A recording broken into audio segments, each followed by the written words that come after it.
Küresel Değer Zinciri ve G20, Hindistan'ın Türkiye Büyükelçisi Sayın Doktor Virander Puhale, kendisini davet edelim. His Excellency, Ambassador of India. May I invite you please to the stage?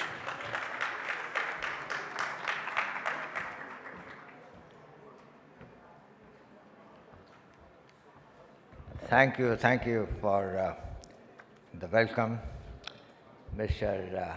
Abdullah, dear Chairman of the Executive Board of the Istanbul Economy Summit, your entire team of the summit, my dear friends.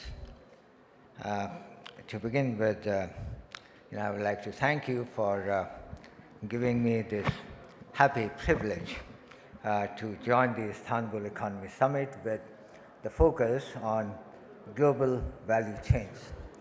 I'm delighted to be here in the company of this distinguished gathering of economists, of business leaders, academics, policymakers, policy analysts, experts, and senior government representatives, and I'm sure that there are representatives here from other vocations as well.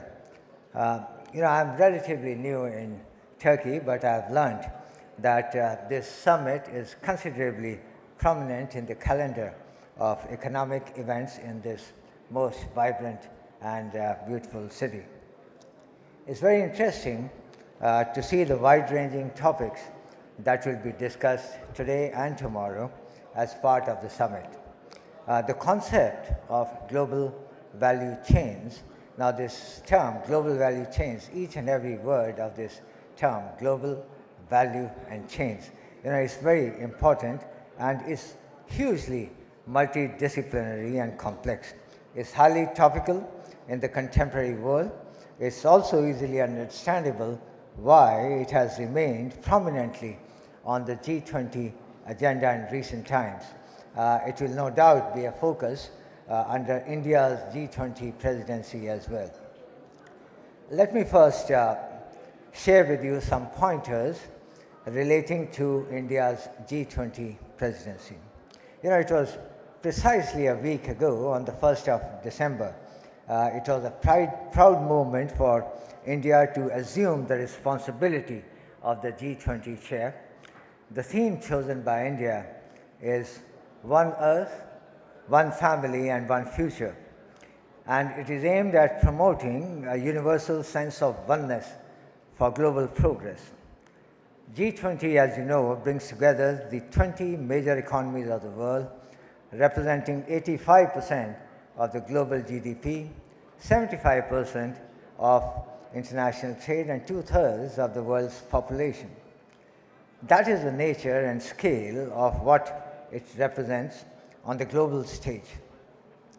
The G20 in the contemporary world is the premier grouping devoted to addressing global financial, economic, and developmental challenges of the day.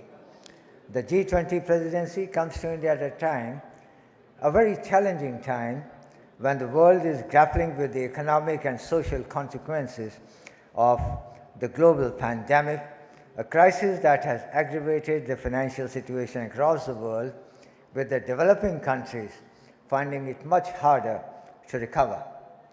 The pandemic has also greatly undermined action on sustainable development goals.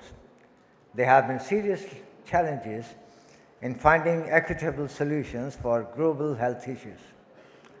At the same time, prevailing geopolitical tensions have also acutely aggravated the challenges of availability and affordability of energy, food, and fertilizers, beside other things.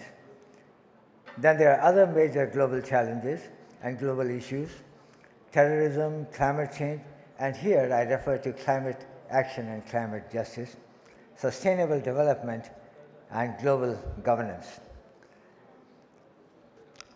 As we consider the challenges of climate action, we will, during our G20 presidency, spotlight LIFE, L-I-F-E. This is an acronym for Lifestyle for Environment, with its associated environmentally sustainable and responsible choices at the level of individual lifestyles as well as national development.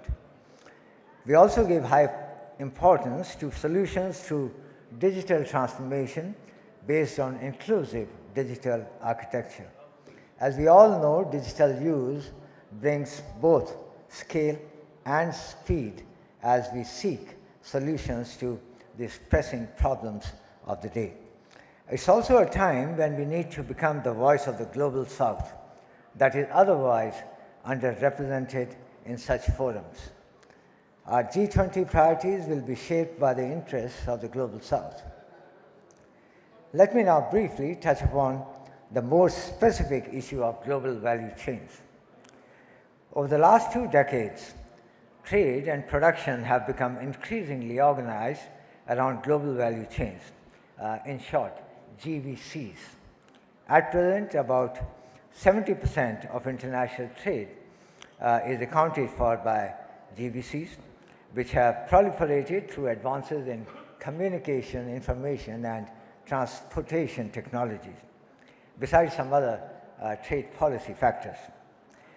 Participating in GVCs is widely associated with economic benefits such as productivity and employment creation, and considered one of the driving forces of growth and development worldwide. In developed economies, GVCs provide access to more competitively priced inputs, higher variety, and economies of scale, whereas for emerging economies, GVCs are generally viewed as a fast track to industrialization. There are also considerable gaps among the G20 grouping itself in terms of individual countries' participation in GVCs.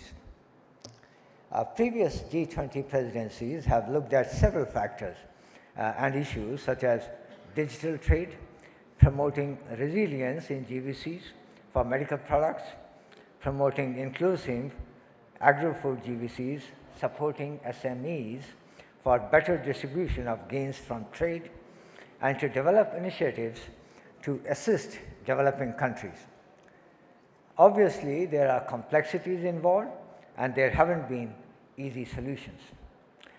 In more recent times, supply shocks resulting from the pandemic have further sharpened the focus on more inclusive and resilient GVCs.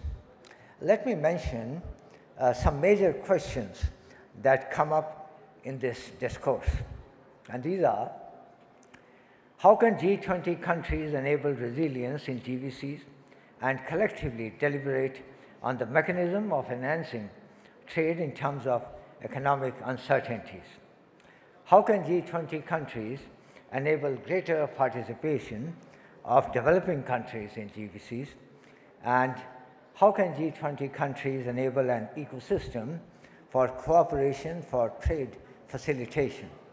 Now, these are very obvious, very natural questions, and possible pathways and outcomes relevant to these questions deal with approaches to enable greater GVC participation of developing countries by facilitating coordination of multinational enterprises with firms in developing countries, and to cooperate in developing a common digital platform for trade facilitation for ease of cross-border trade as well as enhanced international regulatory cooperation for strengthening GVCs.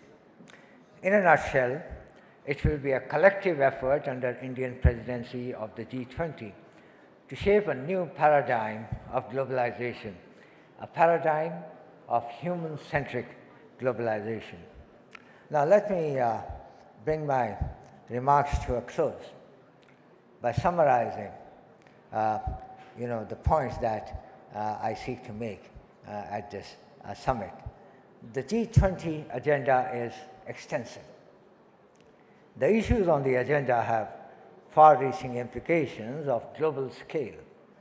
We are dealing with this agenda in most challenging times, and the world is looking at the G20 with hope.